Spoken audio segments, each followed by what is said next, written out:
Sploh si ne predstavljam, kako se lotiti razvoja avtomobila v tako zasičenem segmentu, da če bi po nesreči s prstom hotel pokazati na enega, bi najbrž zadev še 3 druge. No, in z nobenim se ne boste ustrelili v koleno, ker so v tem res konkurenčnem segmentu v bistvu vsi vsaj dobri.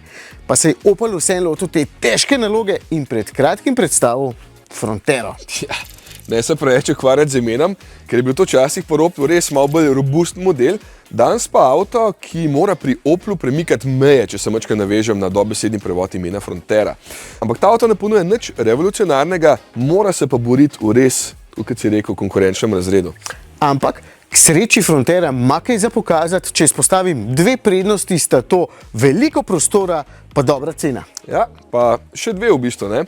Takle, ki ga imam že, hibriden, ima lahko tudi 7 sedežev, lahko ima pa električen pogon. No, jaz imam rajš klasični pogon, ker se mi ne da ukvarjati s polnjenjem. In klasični v tem primeru pomeni hibridni, ker je v bistvu samo še takšen na voljo, če želite točiti gorivo. Lahko pa izbirate med 2 različnima močema motorjev, šibkejši ima 81 kW oziroma 110 konjičkov, močnejša različica pa 107 kW oziroma 145 konjičkov. Ja, vidiš, tudi pri baterijski sta na voljo 2 opcije, in sicer z manjšo baterijo, 44 kWh, ta je bolj za tiste, ki se vozite po mestu pa okolici, za tiste, ki greste počasih tudi majčkeno dlje iz mesta, je pa 54 kWh velika baterija. Motor je pa v obeh primerih enak, 83 kW, to je 113 konjev. No, da si boste lažje predstavljali, Frontera je dolga podobno kot Astra, je pa seveda precej višja in v višino meri 163 cm, kar pomeni, da sem še vedno višji od nje. Za tisti centimeter ali 2.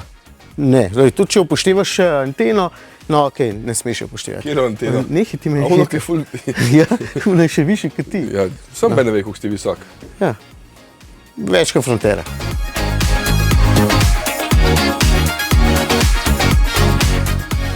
In zato ima dejansko tudi veliko prostora. Evo, tudi za sabo jaz tukaj zadnji prav lepo sedim, pa sem višji od Anžeta, sicer še vedno samo poprečno, ampak če tako sedim za sabo, mi je udobno, pa še veliko prostora imam nad glavo, je kar zračno.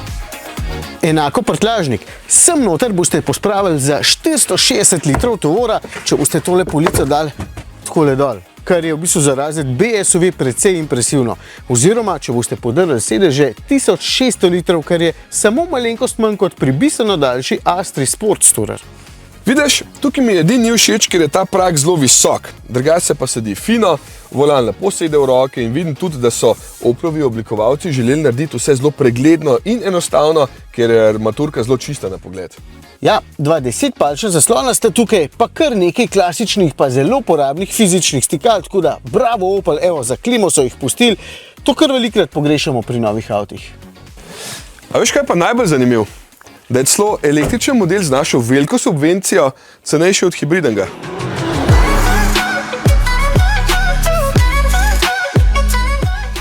Motor je tudi tukaj, kot smo vajeni od skupine Stellantis, v kateri je Opel 1,2 litrski trivaljni turbobencinski, zraven ima pa še 15,6 kW, torej 21 konjski elektromotor. Pa manjšo baterijo, seveda omrežje je 48-voltno, menjalnik pa dvosklopčni s 6 prestavami. Če ste umirjen voznik, bo to super pogon za vas, ker je nastavljen bolj za ekonomično vožnjo, zato je tudi poraba dobra, okrog 6 litrov na 100 km oziroma v mestu celo manj, ker kar lep delež vožnje speljujete in ustavljate vozi na elektriko.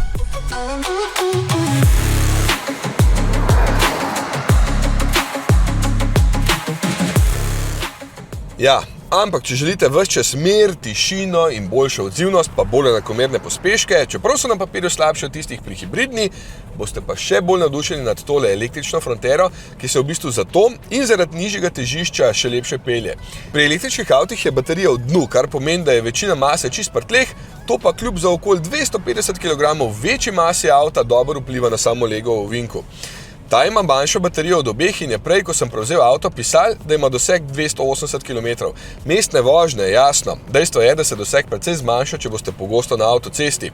Ampak Opel je s tem avtom mislil na tiste, ki rabite prostoren in uporaben avto za vsakodnevne opravke. Res smo veliko prostora, sem že povedal. Za 11 kW polnilnik morate v primeru manjše baterije doplačati, pri večji pa serijski in v tem primeru se bo baterija napolnila v okoli 5 urah. Če se mudi, se pa lahko z enosmernim tokom polni do 100 kW.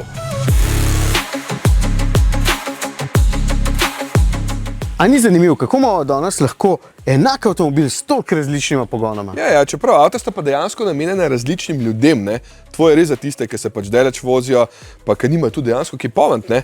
Ta pa ga bolj vidim kot drugi avto pri hiši. Jaz se moram reči, da je mogoče ta še bolj fleten za peljati, ampak zame, ki vsak dan delam veliko kilometrov, pa doma še nimam polnilnice, je pa ta veliko bolj primeren. Ja, čeprav sta pa oba zelo fajn za oba, ker bo lahko se te škatle dam odpeljala, Če so polne, so. Veš, da so, kaj misliš za to kmerke, da se mi ne podrejo, šlo škoda v naredu. V glavnem, nikoli še nisi šel iz Vipavske praznih rok, oziroma s praznim prtljažnikom, tako da ne te ne skrbi. Ja. To pa res. Ok, Nadi, boš ti začel? Ja, bom, ja.